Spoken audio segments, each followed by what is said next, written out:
साथियों, आपकी नजर में इस दुनिया में सबसे बड़ा पापी कौन है, स्त्री या पुरुष? अगर आपको नहीं पता है तो इस कहानी को जरूर सुनिए। इसके बाद में आपको पता चल जाएगा कि भगवान श्री कृष्ण की नजर में सबसे बड़ा पापी कौन है, स्त्री या पुरुष। मित्रों, एक जंगल में एक तोता और मैना प्रेम पूर्वक आपस में मिलकर रहा करते थे।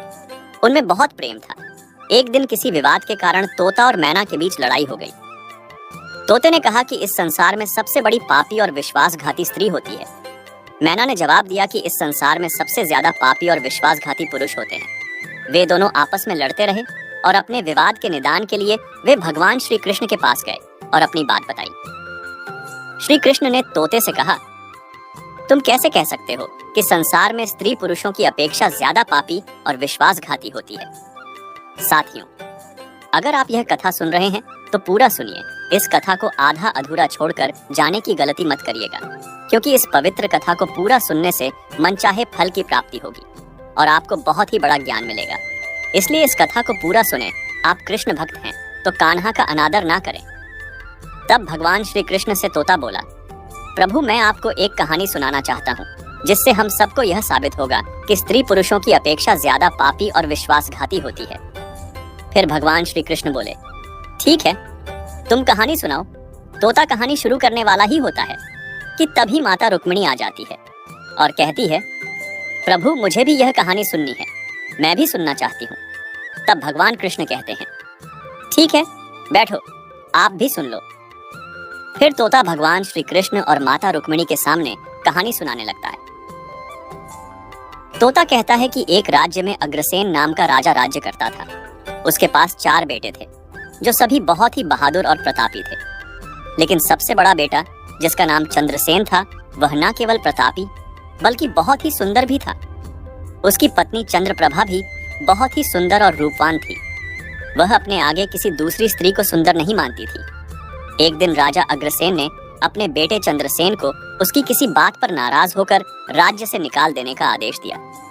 राजा का यह आदेश सुनकर के सभी इस बात से चिंतित हो गए। फिर चंद्रसेन अपने महल में गया और उदास हो गया। उधर चंद्रसेन को उदास देखकर उसकी पत्नी ने पूछा, प्राणनाथ, आप उदास क्यों हैं? आप इतने मुरझाए हुए क्यों हैं? राजकुमार होकर भी आप इतने चिंतित क्यों हैं? तब चंद्रसेन सोचने लगा कि मैंने बहुत बुरा किया है और अपनी सारी बात अपनी पत्नी को बता दी। उसी समय उसकी पत्नी मूर्छित हो जाती है। फिर दासिया ने चंद्रप्रभा पर गुलाब के पानी का छिड़काव किया। तब जाकर वह होश में आई। अब होश में आकर चंद्रप्रभा ने अपने पति राजकुमार चंद्रसेन से कहा, आप मुझ दासी को छोड़कर अन्य प्रदेश चले जाएंगे तो मैं आपके बिना कैसे जी पाऊंगी? मैं भी आपके साथ ही चलूंगी। तब राजकुमार चंद्रसेन कहता है, तुम मेरे साथ कैसे चल सकती हो? क्योंकि दूसरे राज्य में अनेक प्रकार के संकट होते हैं और तुम नाजुक महलों में रहने वाली महलों के बिना यह कष्ट कैसे बर्दाश्त कर पाओगी? फिर तो राजकुमार चंद्रसेन की बात को सुनकर राजकुमारी चंद्रप्रभा कहती है, प्रीतम, जितने भी दुख दूसरे राज्य में आएंगे वह सब हमारे साथ होते हुए सुख ही लगेंगे, लेकिन महल के सुख बिना आपके जंगल के दुखों से भी अधिक डरावने लगेंगे। इसलिए मैं भी आपके साथ चलूंगी। अब तोता कहता है, प्रभु राजकुमारी। चंद्रप्रभा की आंखों में आंसू देखकर चंद्रसेन ने मन में सोचा कि वह मेरे बिना नहीं रह सकती, इसीलिए मुझे इसको तड़पते हुए छोड़कर जाना सही नहीं होगा। इन सभी बातों को सोचते हुए राजकुमार चंद्रसेन अपनी पत्नी चंद्रप्रभा से कहते हैं, तुम उदास नहीं होना, हम तुम्हें साथ लेकर जाएंगे। इस बात से चंद्रप्रभा खुश हो जाती है और अपने पति के साथ जाने की तैयारी करने लगती है। अगली सुबह वे राज्य से बाहर निकलकर एक जंगल में पहुंचते हैं। चलते चलते थक जाते हैं और फिर वे एक बरगद के वृक्ष के नीचे विश्राम करने का निर्णय लेते हैं। वे बहुत थके हुए थे। ठंडी हवा के झोंकों में उन्हें तुरंत नींद आ गई, परंतु कुछ देर बाद वहीं पर एक सांप ने चंद्रप्रभा को काट लिया। फिर तोता कहता है प्रभु, आगे सुनिए। सांप के डसते ही राजकुमारी तड़पने लगी और चंद्रसेन की आंख खुल गई। राजकुमारी को तड़पता हुआ देखकर और सांप को जाता हुआ देखकर चंद्रसेन बेचैन हो गए। फिर कुछ देर बाद राजकुमारी की मौत हो गई। इस प्रकार मृतक राजकुमारी को देखकर चंद्रसेन ऊंचे स्वर में रोने लगे। फिर चंद्रसेन ने मन में सोचा, अब जब जीवन संगिनी ही मर गई है तो मैं जीकर क्या करूंगा? मैं इसी जंगल में अपने प्राण त्याग दूंगा। ऐसा मन में सोचकर वह चंद्रप्रभा के शव के पास से उठता है और जंगल से लकड़ियां इकट्ठी करने लगता है और रोकर कहता है कि मैं भी चंद्रप्रभा की चिता में जलकर मर जाऊंगा। लेकिन तभी उसी समय स्वर्ग से एक देवदूत आता है और चंद्रसेन को रोते हुए देखकर उसके मन में दया आती है। वह राजकुमार चंद्रसेन के पास जाता है और पूछता है कि तुम क्यों रो रहे हो, आखिरकार तुम्हारा दुख क्या है। तो राजकुमार चंद्रसेन ने देवदूत से कहा, मेरे पास अपना दुख कहने की हिम्मत नहीं है, मुझे चाहिए कि यह धरती फट जाए और मैं इसमें समा जाऊं। फिर देवदूत ने कहा, तुम मुझे अपना हाल बताओ, शायद मैं तुम्हारी मदद कर सकूं। फिर चंद्रसेन ने कहा, महाराज, मैं एक राजकुमार हूं और राजा अग्रसेन का बेटा। मेरे पिता ने मुझे राज्य छोड़ने के लिए कहा था, इसलिए मेरी पत्नी और मैं इस जंगल में चलते चलते यहाँ आ गए। यहाँ आकर मेरी पत्नी को सर्प ने काट लिया और उसकी मृत्यु हो गई और मैं लकड़ियां इकट्ठा कर रहा हूँ ताकि मैं अपनी पत्नी के साथ ही जलकर अपने आप को भी अग्नि के हवाले कर सकूं। तब तोता कहता है प्रभु आगे सुनिए। चंद्रसेन की बातों को सुनकर देवदूत कहते हैं, राजकुमार, तू बड़ा मूर्ख है। यह संसार है, यहाँ इंसानों का आ जाना लगा रहता है। इस शरीर को एक दिन सबको त्यागना पड़ेगा, तू भी इसे जानता है। इस संसार में कोई भी किसी के साथ नहीं आता और ना ही किसी के साथ जाता है, फिर भी तुम मूर्खों की तरह यह बात कर रहे हो। अगर तू जीवित रहेगा तो बहुत सारी रानियां तुझे मिलेगी, इसलिए मेरे कहने पर मरने का विचार छोड़ दो। इस मानव शरीर को प्राप्त करने के लिए देवता भी बेहद इच्छुक होते हैं, तो फिर इस शरीर को क्यों नष्ट करना चाहता है। इस प्रकार देवदूत के शब्दों को सुनकर चंद्रसेन कहता है, महाराज, आपने जो कुछ कहा है वह सत्य है, किंतु ऐसी पतिव्रता पत्नी मुझे किसी जन्म में भी नहीं मिलेगी, इसलिए मैं इसके साथ ही मरूंगा। चंद्रसेन के विचार सुनकर देवदूत ने जान लिया कि यह अपनी पत्नी के बिना नहीं रह सकता है। तब देवदूत ने चंद्रसेन से कहा, राजकुमार, तेरी पत्नी को जीवित करने के लिए केवल एक ही उपाय है। अब तुम मेरी बात को ध्यान से सुनो। यदि तू इस उपाय को कर सकता है तो तेरी पत्नी जीवित हो सकती है। फिर चंद्रसेन ने कहा, महाराज, आप जो कुछ भी कहेंगे वह सब करने के लिए तैयार हूँ, केवल मेरी पत्नी को जीवित कर देना। तब देवदूत ने कहा, तुम्हारी पत्नी की आयु केवल 20 वर्ष थी, जिसे इसने बिता दिया। इसके बदले तेरी उम्र 70 वर्ष की है, जिसमें से 30 वर्ष बीत चुके हैं। तेरे जीवन काल में 40 वर्ष अभी बाकी है, यानी तुझे 40 साल और जीने का अवसर है। यदि तू अपनी पत्नी को आधा अपने जीवन का समर्पण कर देता है तो तुम दोनों की आयु समान हो जाएगी। अगर तुम यह मान लो तो राजकुमारी जल्द ही ठीक हो जाएगी। इस तरह देवदूत की बात सुनकर राजकुमार चंद्रसेन ने कहा, मुझे मान्य है। फिर देवदूत ने चंद्रसेन के हाथ में पानी दिया और 20 वर्षों के लिए राजकुमारी के पैरों पर पानी डालने का संकल्प लिया। अब जैसे ही चंद्रसेन ने संकल्प किया कि वह जल को रानी के पैरों पर डालेगा, देवदूत ने कह दिया, पानी को पैरों पर डालने से पहले मेरी एक बात को ध्यान से समझ लो, इसमें एक गुप्त रहस्य भी है। अभी तो तुझे राजकुमारी की आवश्यकता है, तुम पानी डालकर उसको बचा सकते हो, लेकिन भविष्य में अगर राजकुमारी की आवश्यकता नहीं पड़ती है तो तुम अपने संकल्प को वापस भी ले सकते हो, और जब तुम यह संकल्प वापस लेते हो तो तुम्हारी पत्नी की तुरंत ही मौत हो जाएगी। परंतु एक बात हमेशा याद रखना, इस संकल्प को कभी वापस ले सकने की बात राजकुमारी से मत कहना, वरना तुम अपने संकल्प को वापस नहीं ले सकोगे। हमेशा याद रखना, जीवन में कुछ बातें हमेशा छुपा कर रखनी चाहिए, क्योंकि कभी कभी यह बात काम आ सकती है। फिर तो ऐसा कहकर और उस रानी के सामने ना आकर वह देवदूत जो थे अंतर्ध्यान में चले गए। चंद्रप्रभा को होश आ जाता है। तब चंद्रसेन राजकुमारी से कहता है, तुम सो गई थी और बहुत थकी हुई थी, इसलिए मैंने तुम्हें नहीं जगाया। इस प्रकार राजकुमार चंद्रसेन ने अपनी पत्नी से सारी बातें छुपा ली कि सर्प ने तुम्हें काट लिया था और तुम मर गई थी। मैंने तुम्हें फिर जीवित कैसे किया है, यह सब राजकुमार ने अपनी पत्नी से छुपा लिया। फिर तोता बोला, प्रभु। फिर वह दोनों आगे बढ़ गए।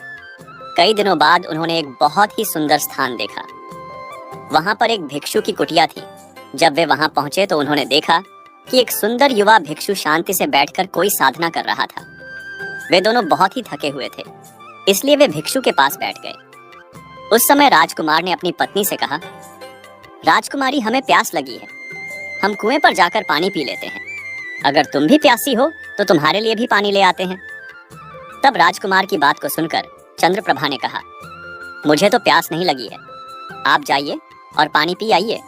इसके बाद राजकुमारी का जवाब सुनकर राजकुमार चंद्रसेन एक लंबी रस्सी लेकर कुएं की ओर जाते हैं। चंद्रसेन पानी पीने पहुंचे तो राजकुमारी चंद्रप्रभा उस भिक्षु की ओर देखती है।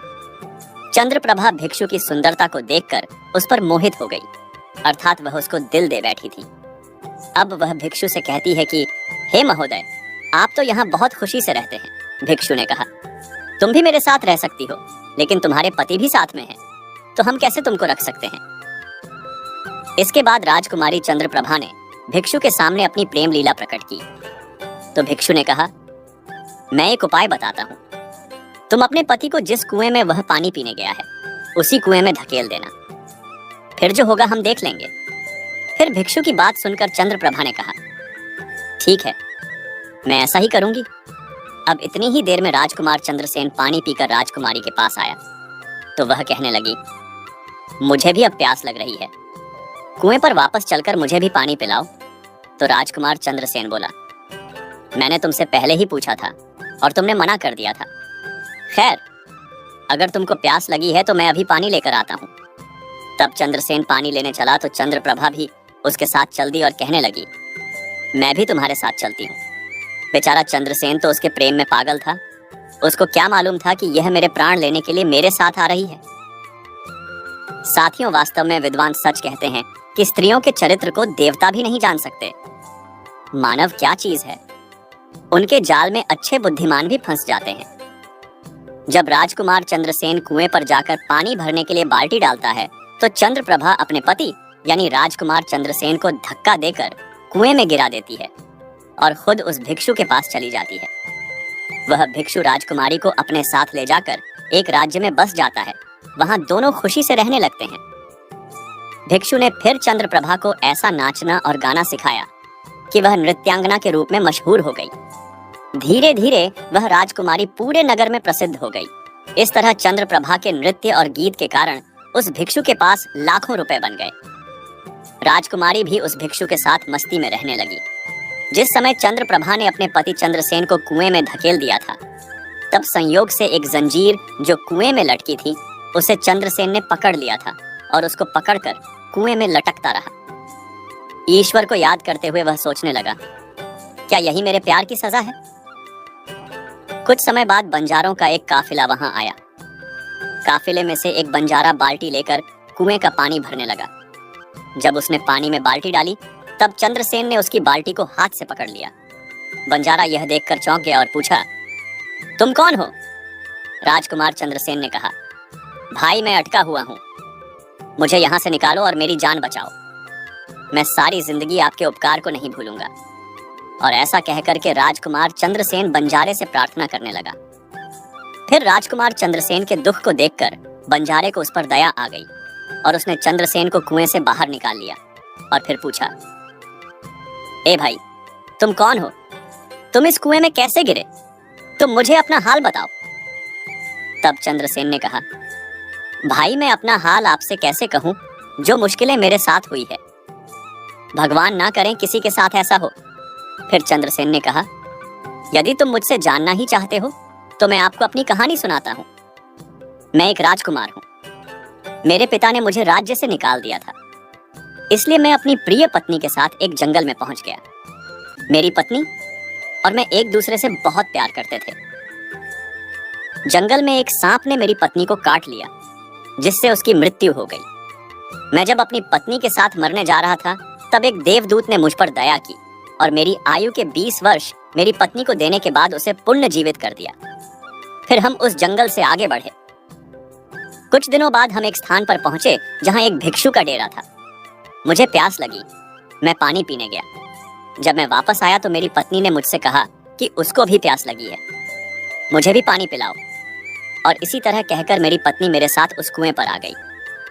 मैं कुएं से पानी निकाल रहा था तो उसने मुझे पीछे से धक्का दे दिया।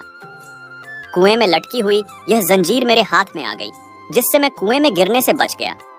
और फिर जब आप आए तो मैंने आपको आवाज दी। इसके बाद आपने मुझे कुएं से बाहर निकाला। अब तोता बोला, प्रभु इस प्रकार राजकुमार चंद्रसेन ने दुखी मन से सारा हाल उस बंजारे से कह दिया और फिर अपनी व्यथा सुनाकर चंद्रसेन चुप हो गया। उधर बंजारे ने उसकी बात को सुना और राजकुमारी की करतूत सुनकर दुखी होकर कहा कि स्त्रियों का चरित्र भगवान भी नहीं समझ सकते, तो मनुष्य कैसे समझ सकता है। ऐसा कहकर बंजारे ने चंद्रसेन के सिर पर हाथ फेरा और कहा, तुम चिंता मत करो, भगवान बड़े दयालु है, वह तुम्हारी सहायता करेंगे। फिर उसने और कहा, तुम चाहो तो हमारे साथ कुछ दिन रुक सकते हो। राजकुमार चंद्रसेन उन बंजारों के साथ रहने को सहमत हो गया। फिर उनकी सहायता से वह कुछ दिनों बाद उसी राज्य में पहुंचा जहां उसकी पत्नी चंद्रप्रभा और वह रह रहे थे। उस राज्य को देखकर उसने बंजारे से कहा, भाई मेरी इच्छा है कि तुम कुछ दिन इस राज्य में रहो। तब बंजारे ने कहा, जैसी आपकी मर्जी, मुझे कोई आपत्ति नहीं है। फिर राजकुमार चंद्रसेन जो बंजारे से विदा होकर राज्य में आया और काम की तलाश में घूमने लगा। कुछ दिनों बाद राजकुमार की मेहनत परिश्रम देखकर उसे एक बड़े व्यापारी ने अपने पास नौकरी पर रख लिया। इस तरह राजकुमार चंद्रसेन ने उस व्यापारी के पास रहना शुरू किया और बड़ी मेहनत और प्यार से अपने कर्तव्यों का निर्वाह करना शुरू किया। यह देखकर उस व्यापारी ने चंद्रसेन को बड़ा सम्मान दिया और उसे अपने यहाँ का मुनीम बना लिया। और इस तरीके से राजकुमार चंद्रसेन के दिन बड़ी खुशी खुशी गुजरने लगे। अब एक दिन नगर के राजा के यहाँ चंद्रप्रभा के नृत्य का आयोजन हुआ। राजा ने उस शहर के सभी बड़े व्यापारी और सेठों को अपने यहाँ नृत्य देखने के लिए आमंत्रित किया। जब राजकुमारी चंद्रप्रभा का नृत्य होने वाला था, शहर के सभी व्यापारी और सेठ साहूकार राजा के यहाँ पहुंच गए। चंद्रसेन, जो राजकुमारी के नृत्य और गायन की प्रशंसा सुनता था, उसने भी सोचा कि मुझे इस नृत्य को देखना चाहिए। वह भी राजा के दरबार में सेठ के साथ पहुंच गया। राजकुमारी ने अप्सरा के समान नृत्य किया और अपनी सुरीली आवाज में कई सुंदर रागों को प्रस्तुत किया। उसके गाने को सुनकर महफिल के सभी लोग आश्चर्य में आ गए और सभी ने बहुत सारे इनाम दिए। इसके साथ ही राजा से लेकर प्रजा तक सभी ने उसकी प्रशंसा की। राजकुमार चंद्रसेन ने अपने हाथ की अंगूठी निकाली जिसमें हीरा जड़ा हुआ था और उस अंगूठी को चंद्रप्रभा को भेंट कर दी। इसके बाद चंद्रप्रभा ने अंगूठी को पहचान लिया और मन ही मन में कहने लगी, यह तो बहुत बड़ा आश्चर्य हो गया। मेरा पति जिंदा है और यहाँ पहुँच गया है। अब वह मुझे नहीं छोड़ेगा, इसलिए मुझे कुछ ऐसा करना चाहिए जिससे वह मारा जा सके। उसने मन में सोचा, अब मैं यहाँ के राजा को एक सुरीला गाना और नृत्य प्रस्तुत करती हूँ जिससे वह खुश होकर मुझे कुछ मांगने के लिए बोलेंगे। तब मैं राजा के आदेश से उसे मरवा दूंगी। इसके बाद राजकुमारी चंद्रप्रभा ने एक सुरीला गाना और नृत्य प्रस्तुत किया। राजकुमारी की इस बसंत की बहार को सुनकर राजा खुश हुआ। वह चंद्रप्रभा बोले, मैं तुम पर बहुत खुश हूँ, तुम मुझसे क्या मांगती हो? तब राजकुमारी ने कहा, अगर आप मुझसे प्रसन्न हैं तो सबसे पहले मुझे वचन दीजिए और फिर जो कुछ मैं मांगूंगी आप मुझे वही देंगे। फिर चंद्रप्रभा ने कहा, इस सभा में मेरा एक चोर है, कृपया उसे फांसी की सजा दें। राजा ने कहा, तुम उस चोर को मेरे सामने लाओ। चंद्रप्रभा ने चंद्रसेन का हाथ पकड़ा और उसे राजा के सामने ले गई। राजा ने अपने सैनिकों को आदेश दिया कि इस चोर को जल्लादों के पास ले जाओ और इसे फांसी पर चढ़ा दो। इसी बीच चंद्रसेन का सेठ भी वहां पहुंचा। वह डरकर चंद्रसेन के पास गया और पूछा, तुमने क्या चुराया इसका, जिसके कारण वह तुझे मारना चाहती है? चंद्रसेन ने अपने मालिक से कहा, मालिक मैंने कुछ नहीं चुराया है, बस आप इस राजा को केवल यह बता दो कि वह मेरी दो बातें सुन ले, इससे मेरी जान बच सकेगी। अब चंद्रसेन का मालिक इसे सुनकर अपने साथी व्यापारियों और साहूकारों के पास गया और सभी ने मिलकर मशवरा किया। उन्होंने कहा, मित्रों, या तो राजा न्याय करें या हम सभी इस शहर को छोड़कर कहीं और चले जाएंगे। और इस प्रकार सभी व्यापारी राजा के पास गए और कहने लगे, राजा साहब, हमारा मुनीम निर्दोष है, उसे मार देने का आपका आदेश है। वह कह रहा है कि वह अपनी दो बातें आपको कहना चाहता है, फिर भी आपको लगे कि उसने अपराध किया है तो उसे फांसी दे देंगे। लेकिन वह कहता है कि मेरे मरने से पहले राजा केवल मेरी दो बातों को जरूर सुने। फिर राजा ने व्यापारियों की बात सुनकर कहा, ठीक है, मुनीम को बुलाओ। चंद्रसेन को लेकर राजा के सामने लाया गया और राजा ने कहा, तुम जो कुछ कहना चाहते हो वह मेरे सामने कहो। तब राजकुमार चंद्रसेन ने कहा, महाराज, मैंने क्या दोष किया है जिसके कारण आपने मेरी हत्या का आदेश दे दिया है? फिर उसकी बात को सुनकर राजा ने कहा, तू इसका चोर है? चंद्रसेन ने कहा, नहीं महाराज, मैं इस कुलटा स्त्री का पति हूँ जो मुझे कुएं में धकेल कर एक भिक्षु के साथ चली आई है। राजकुमारी चंद्रप्रभा ने समझ लिया कि बात बिगड़ रही है। तब राजा से कहती है, महाराज, मैं कुलटा नहीं हूं, यह झूठ बोल रहा है। ये कौन है? मैं इसे जानती तक नहीं। यह तो मेरा चोर है। मैं सिर्फ इतना ही जानती हूँ। फिर राजकुमार चंद्रसेन ने कहा, महाराज ठीक है, अगर ये मेरी पत्नी नहीं है तो वह सब कुछ जो मैंने रास्ते में छोड़ा था वह मेरी अमानत के रूप में मुझे वापस कर दे। राजकुमार ने अपनी अमानत को लौटाने की बात की तो राजकुमारी चंद्रप्रभा ने इसे स्वीकार कर लिया। तब चंद्रसेन ने कहा, अच्छा, अब तुम अपने हाथों में पानी लो, हमारा न्याय इसी सभा में होगा। पानी लेकर उसने जमीन पर रखा और कहा, वह वस्तु जो तुमने मुझे रास्ते में दी थी मैं अब वापस कर रहा हूँ। चंद्रप्रभा ने भी पानी लिया और कहा, जो वस्तु उसने मुझे रास्ते में दी थी मैं अब वापस कर रही हूँ। जैसे ही उसने अपने हाथों का पानी छोड़ा, राजकुमारी के प्राण छूट गए। यह दृश्य देखकर वहां के लोग हैरान रह गए। तो राजा यह देख चिंतित होकर चंद्रसेन से कहा, यह क्या हो गया? बताओ मुझे सच्चाई। तब राजकुमार चंद्रसेन ने अपनी कहानी शुरू की, अपने जीवन की सब घटनाओं को खोलकर बताते हुए उसके देश निकाले जाने से लेकर अब तक की सभी घटनाओं को सुनाया। राजा ने सब कुछ सुनकर चंद्रसेन को अपने गले लगा लिया। अपनी बेटी की शादी चंद्रसेन के साथ करा दी। तोते ने कहा, प्रभु, मैंने इस कहानी को सुना है।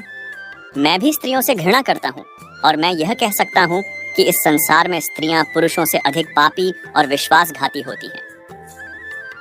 इस कहानी ने सबको हैरानी में डाल दिया।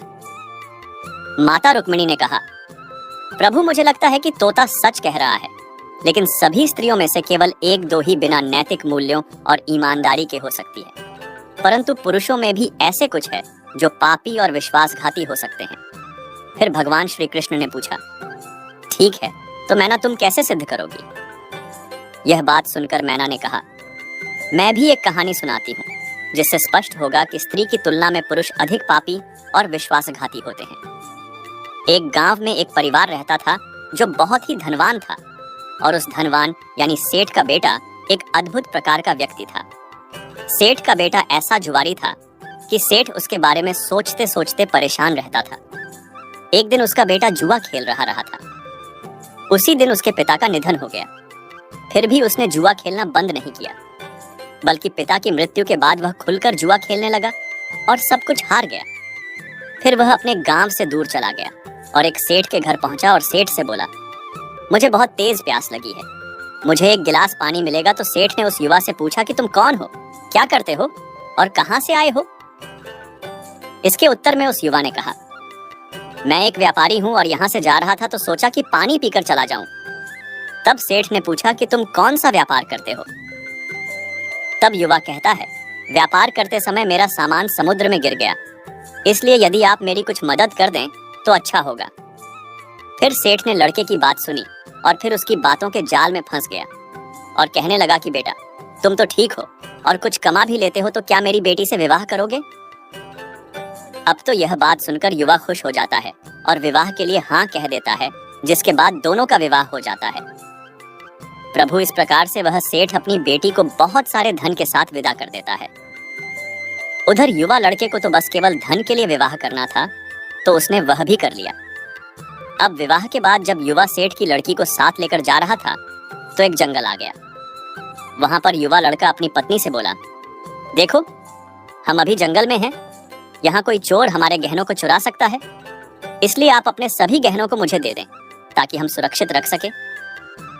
युवा की पत्नी ने अपने पति पर भरोसा किया और अपने सभी गहनों को उसे सौंप दिया, और वह भरोसा क्यों ना करें, क्योंकि वह उनके पति थे। उसके बाद युवा ने अपनी पत्नी के गहनों को एक पारदर्शी थैली में बांध लिया और फिर वह जंगल में आराम से ठहरे। इस दौरान युवा के मन में लालच तो पहले से ही था, फिर वो और ज्यादा बढ़ गया। उसकी पत्नी के साथ जाने वाली एक दासी, जिसे सेठ ने अपनी लड़की के साथ भेजा था, युवा ने उस दासी को मार डाला। फिर उसने अपनी पत्नी को एक कुएं में गिरा दिया और मन में यह विचार किया कि मैंने इसके साथ सिर्फ धन के लिए शादी की थी, मुझे धन मिल गया, और उसने सोचा कि वह पानी में डूबकर मर जाएगी। इस तरह सोचकर वह युवा वहां से चला गया, लेकिन उसकी पत्नी नहीं मरी और वह कुएं से बाहर निकलने के लिए आवाज देती रही। कुएं के पास से एक आदमी गुजर रहा था और जब उसने किसी महिला की आवाज सुनी तो उसने उस महिला को कुएं से बाहर निकाल लिया। फिर कुएं से बाहर निकलने के बाद महिला ने अपनी सारी जानकारी उस व्यक्ति को दी और उस व्यक्ति ने महिला को उसके पिता के घर पहुंचा दिया। अब जब महिला पिता के घर पहुंची तो उसके पिता ने पूछा, तुम्हारे साथ क्या हुआ? महिला ने कहा, पिताजी, जंगल में कुछ चोरों ने हम पर हमला किया था और दासी को मार दिया। मुझे कुएं में धकेल दिया और पति के बारे में कुछ पता नहीं है। बेटी की बातें सुनकर सेठ जी ने कहा, कोई बात नहीं भगवान, सब ठीक करेंगे। मैना बोली, प्रभु, इस दुनिया में पुरुष ही विश्वासघाती और पापी हो सकते हैं। अब आपके हाथ में न्याय का फैसला है। मैंने भी आपको एक कहानी सुनाई है और तोते ने भी एक कहानी सुनाई है। अब आप ही न्याय करें। उसने भी अपनी पत्नी को मारा और सारा सामान लेकर के चला गया। अब तोता और मैना की कहानी सुनकर भगवान श्री कृष्ण बोले, ठीक है तोता और मैना, मैंने तुम्हारी कहानी को ध्यान से सुना है। अब मैं तुम्हारा न्याय करता हूँ। सच में इस संसार में स्त्री और पुरुष के बीच ज्यादा पापी या विश्वासघाती कौन होता है, यह मेरे लिए स्पष्ट है। श्री कृष्ण जवाब देते हैं, बिना किसी शंका के यह सत्य है कि इंसान की सोच उसके स्तर से नीचे जा सकती है और वही पापी और विश्वासघाती होता है। चाहे स्त्री हो या पुरुष, इंसान को किसी भी प्रकार के पाप करने से पहले यह सोचना चाहिए कि क्या वह सही है या नहीं। पापी और वे विश्वासघाती होने की कोई जाति नहीं होती, वह इंसान की सोच और कृतियों का परिणाम होता है। साथियों, वास्तव में इंसान की सोच उसके स्तर से नीचे जा सकती है और यही पापी और विश्वासघाती बना देता है। धर्म ग्रंथों के अनुसार महाभारत काल में योगी राज कृष्ण ने अमृतत्व प्राप्त करने वाले गुरु द्रोण के पुत्र अश्वत्थामा को भ्रूण हत्या के प्रयास दंड देते हुए उसकी अमूल्य धरोहर मणि छीन ली थी, जिसके अभाव में शक्ति विहीन हो गया था। उल्लेखनीय है कि अभिमन्यु की पत्नी उत्तरा के गर्भ में पल रहे शिशु को मारने का प्रयास अश्वत्थामा ने किया था। तब उसकी रक्षा के लिए स्वयं भगवान कृष्ण ने उत्तरा के गर्भ में प्रवेश कर भ्रूण रक्षा की थी। यही कारण है धर्म ग्रंथ में जीव अथवा भ्रूण हत्या के विरोधी है। धर्म ग्रंथों के अनुसार नारी को शक्ति का स्वरूप माना गया है। इसके लिए हर युग में महापुरुषों ने उसकी पूजा की है। नारी ने अपने गर्भ से महापुरुषों के साथ साथ ईश्वरीय शक्ति को भी जन्म दिया है। यही कारण कि नारी को जगत जननी एवं सृष्टि निर्माता भी कहा गया है और सृष्टि को समाप्त करने का अधिकार पृथ्वी लोकवासियों को किसी भी धर्म ग्रंथ ने नहीं दिया है। यही कारण है कि भ्रूण हत्या पाप ही नहीं, महापाप भी है। इस पाप के लिए पानी को 100 जन्मों तक नरक के कष्टों को झेलना होता है। देखा जाए तो महाभारत के युद्ध में एक से एक पाप हुए, लेकिन क्या अश्वत्थामा का पाप इतना बड़ा था कि भगवान श्री कृष्ण ने उसने श्राप दे दिया? रामायण के मुकाबले जितना छल और पाप महाभारत में हुआ, उसकी गिनती तक नहीं की जा सकती। दोनों तरफ से छल हुए, दोनों तरफ से मरने वालों की गिनती असंख्य रही, लेकिन जितने भी लोगों की मृत्यु हुई रणभूमि में हुई। दुर्योधन, दुशासन जैसे पापी और अधर्मी भी या तो जंग में मरे या फिर जंग में लगी चोटों के कारण, यानी सभी को स्वर्गलोक की प्राप्ति हुई। तो मित्रों, अब आपको पता चल गया होगा कि इस दुनिया में सबसे बड़ा पापी स्त्री है या पुरुष है। चाहे स्त्री हो या पुरुष हो, कोई भी हो, पर जो सबसे बड़ा पाप करता है वही पापी होता है। तो दोस्तों, कैसा लगा आपको आज का यह वीडियो? कमेंट करके जरूर बताएं और हमारे चैनल को सब्सक्राइब करें। जय श्री राधे कृष्णा। धन्यवाद।